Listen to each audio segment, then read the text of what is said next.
Bismillahirrahmanirrahim. İzmir Umut Kapısı olarak yardım faaliyetlerimize Mart ayıyla birlikte başladık.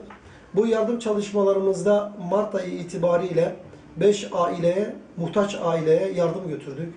Bu çalışmalarımızı Nisan ayında hızlandırarak 40 aileye kadar çıkardık. Bu çalışmalarımızı yaparken muhtaç ailelerin tespitine çok önem veriyoruz. Bu muhtaç ailelerin tespitini bizzat kendimiz yapıyoruz. Yerinde değerlendiriyoruz. Sonrasında değerlendirme kurulumuzla birlikte bu ailelere gerekli olan yardımları götürüyoruz. Biraz önce de ifade ettiğim gibi Nisan ayı içerisinde biz 40 muhtaç aileye yardım götürme bahtiyarlığına ulaştık.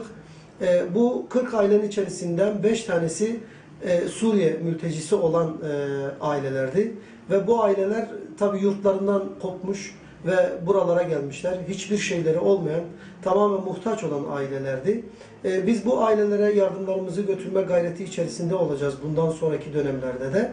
Tabi bu yardımları götürebilmemiz için hayırsever olan, iyiliksever olan halkımızdan Umut Kapısı'yla birlikte hareket etmelerini ve bu manadaki faaliyetlerimize destek vermelerini istiyoruz.